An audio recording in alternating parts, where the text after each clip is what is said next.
Dear student, class 9 में tissue chapter में हमने अब तक पढ़ा है प्लांट टिश्यू के बारे में। आज हम एनिमल टिश्यू के बारे में जानेंगे।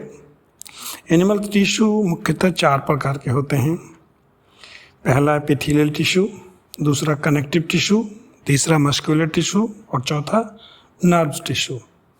तो एक एक कर विस्तार से सबके बारे में हम जानेंगे। सबसे पहले हम एपिथेलियल टिश्यू के बारे में जानेंगे। यह टिश्यू शरीर की भीतरी और बाहरी सतह बनाता है। कहने का मतलब इनर एंड आउटर लाइनिंग बनाने का काम करता है। इसे शेप, साइज और ऑकरेंस या उपस्थिति के आधार पर कई भागों में बांटा गया है। यह एपिथेलियल सेल्स का बना होता है जो एक सतह में होते हैं। सेल्स के बीच में इंटरसेलुलर स्पेस नहीं पाया जाता है क्योंकि ये काफ़ी क्लोजली एक दूसरे से जुड़े होते हैं, सटे होते हैं। सेल्स के न्यूक्लियाई एक लाइन में नज़र आते हैं। सेल बेसमेंट मेम्ब्रेन पर अरेंज होते हैं। यह एक एक्स्ट्रा सेलुलर फाइब्रस मेम्ब्रेन है जो एपिथेलियल को नीचे की सतह से अलग करता है, मतलब एक सेपरेट वॉल सा बनाता है जो एक दूसरे से अलग किए रहता है। संरचना या स्ट्रक्चर के आधार पर इसे 2 भागों में बांटा गया है, सिंपल एपिथेलियल और दूसरा कंपाउंड एपिथेलियल।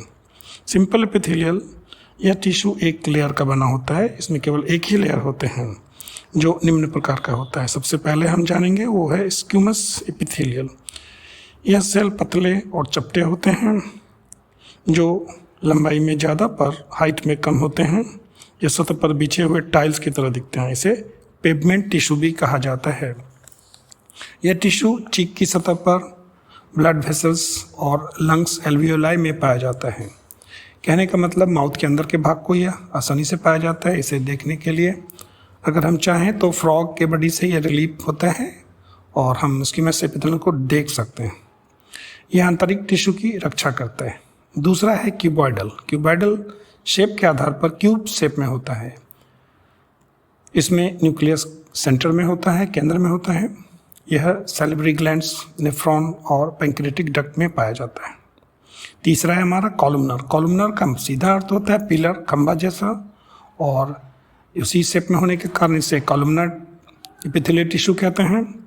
न्यूक्लियस आधार या बेस की तरफ होता है। यह गॉल ब्लैडर, स्टोमैक, इंटेस्टाइन में पाया जाता है। यह फूड का एब्जॉर्प्शन करता है और डिफरेंट जूस का सिक्रीशन भी करता है। तीसरा सिलिएटेड एपिथेलियम। यह कॉलमनर एपिथेलियल का मॉडिफिकेशन है। इसके ऊपरी सिरे पर हेयर लाइक स्ट्रक्चर सीलिया पाई जाती है। यह सेल्स नेफ्रॉन, फैलोपियन ट्यूब्स और ब्रोंक्यूल्स में पाया जाता है। नेक्स्ट है ग्लैंडुलर। यह भी एपिथेलियल टिश्यू का मॉडिफिकेशन है जो ग्लैंड्स का निर्माण करता है और डिफरेंट ग्लैंड में पाया जाता है, जैसे सैलिवरी ग्लैंड्स, स्वेट ग्लैंड्स और लीवर में भी यह पाया जाता है। अब हम दूसरे कंपाउंड एपिथेलियल की बात करें। यह टिश्यू एक से अधिक लेयर का बना होता है। ऐसे सेल को मल्टीलेयर या स्ट्रेटिफाइड भी कहते हैं। स्ट्रेटिफाइड स्क्यूमस सुपरफिशियल लेयर में पाया जाता है। ये फेरिंक्स और इसोफेगस के इनर लाइनिंग में पाए जाते हैं। Stratified cuboidal inner surface of pancreatic और सैलिवरी डक्ट में पाए जाते हैं। स्ट्रेटिफाइड केराटिनाइज स्क्यूमस में केराटिन प्रोटीन पाया जाता है। यह सेल्स ड्राई, स्केली और हॉर्नी बन जाते हैं।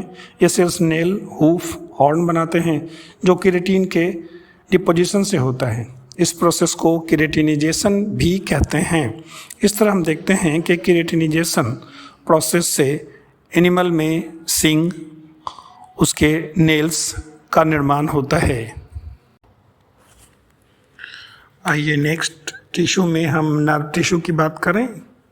तो नर्व टिश्यू जो संवेदनाओं या इम्पल्सेस को ग्रहण करता है उसके बारे में हम जानें।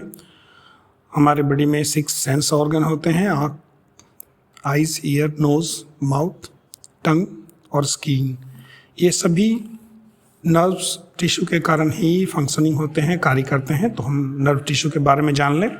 नर्व टिश्यू लंबे नर्व सेल्स या न्यूरॉन का बना होता है। ये सेल्स 1 मीटर लंबे होते हैं और दूसरे से जुड़े रहते हैं। ये गुच्छों में, बंडल्स में पाए जाते हैं और नर्व्स बनाते हैं। ये एक जगह रहते हैं क्योंकि कनेक्टिव टिश्यू इनके दोनों ओर पाया जाता है। यह नर्व सेल्स या न्यूरॉन का बना होता है। अब हम न्यूरॉन के बारे में जानें तो न्यूरॉन में मुख्यतः 3 भाग पाए जाते हैं। पहला है सेल बॉडी या साइटोन। यह स्टार शेप या पॉलीगोनल होता है जिसमें साइटोप्लाज्म पाया जाता है और बीच में न्यूक्लियस होता है। साइटोप्लाज्म में ग्रेन्यूल्स जैसी रचना होती है जिसे नीजल्स ग्रेन्यूल्स भी कहते हैं। और दूसरा है डेंड्राइट्स। सेल बॉडी से एक या अनेक धागे से रचना निकलती है जिसे डेंड्राइट कहते हैं। अगर ये एक सिंगुलर जैसा होगा तो उसे हम डेंड्रॉन कहते हैं, क्योंकि प्लूरल में इसे डेंड्राइट्स कहते हैं। एक्सॉन्स, सेल बॉडी से निकली एक लंबी सी रचना जो आगे की ओर बढ़ जाती है जिसे हम एक्सॉन कहते हैं। यह एक थिक मेम्ब्रेन से घिरी रहती है जिसे माइलिन शीथ कहते हैं। माइलिन शीथ जगह जगह पर कॉन्स्ट्रिक्टेड या संकुचित होता है जिसे नोड ऑफ रेनवियर भी कहते हैं। एक्सॉन्स के एंडिंग पार्ट्स से ही एक दूसरे न्यूरॉन जुड़े रहते हैं। दोनों के जुड़ने की जगह को हम साइनेप्स कहते हैं। नर्व टिश्यू शरीर का नर्व सिस्टम बनाता है। नर्व सिस्टम्स के अंतर्गत ब्रेन, स्पाइनल कॉर्ड एवं नर्व्स आते हैं। यह शरीर के विभिन्न भागों से संवेदना इम्पल्सेस ग्रहण करता है और उसका रिस्पॉन्ड भी करता है। यह शरीर के सभी सेंस ऑर्गन से सूचना ग्रहण करता है और रिस्पॉन्ड करता है तथा उसका नियंत्रण भी करता है। मस्कुलर टिश्यू मसल्स फाइबर का बना होता है। ये फाइबर से दूसरे से जुड़कर बंडल बनाते हैं। मनुष्य के शरीर में लगभग 600 मसल्स होते हैं जो बॉडी वेट का लगभग 40 से 50% होता है। कुछ मसल्स स्केलेटन से भी जुड़े होते हैं। मस्कुलर टिश्यू 3 प्रकार के होते हैं। सबसे पहला है स्मूथ या इनवॉलंटरी मसल्स। ये नॉन स्ट्रेटेड भी होते हैं। इसके सेल्स स्पिंडल शेप में होते हैं, मतलब दोनों ओर नुकीला और बीच में चपटा। इसमें सेंटर में एक न्यूक्लियस होता है। यह सेल्स सार्कोलेमा यानी पतली मेम्ब्रेन से घिरा रहता है। जैसे प्लाज्मा मेम्ब्रेन होता है तो इसमें हम उसे सार्कोलेमा कहते हैं, और इसके भीतर जो प्रोटोप्लाज्म होता है उसे हम सार्कोप्लाज्म भी कहते हैं। सार्कोप्लाज्म में महीन मायोफैब्रिल्स रचना पाई जाती है जो हेड लाइक स्ट्रक्चर होती है। यह टिश्यू शरीर के भीतरी भागों में पाया जाता है और अंगों के कॉन्ट्रैक्शन और रिलैक्सेशन में मदद करता है। कहने का मतलब संकुचन और शिथिलन में मदद करता है। ये टिश्यू हमारी इच्छा के अनुसार, विल पावर के अनुसार कार्य नहीं करता है। इसी कारण से इनवॉलंटरी मसल्स भी कहते हैं। यह बॉडी का विसरल ऑर्गन इनर पार्ट्स बनाता है। दूसरा है स्ट्रिपिड और वॉलंटरी मसल्स।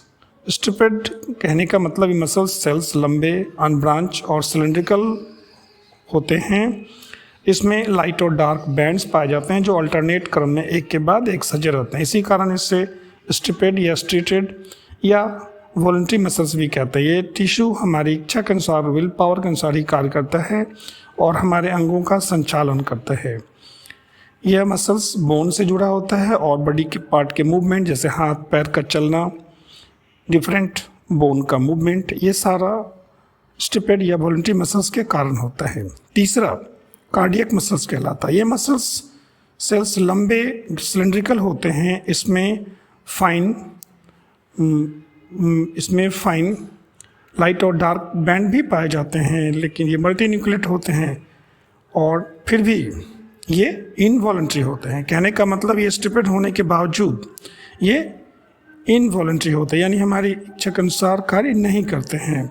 यह हार्ट इसी का बना होता है, यानी कार्डियक मसल्स का ही हार्ट बना होता है।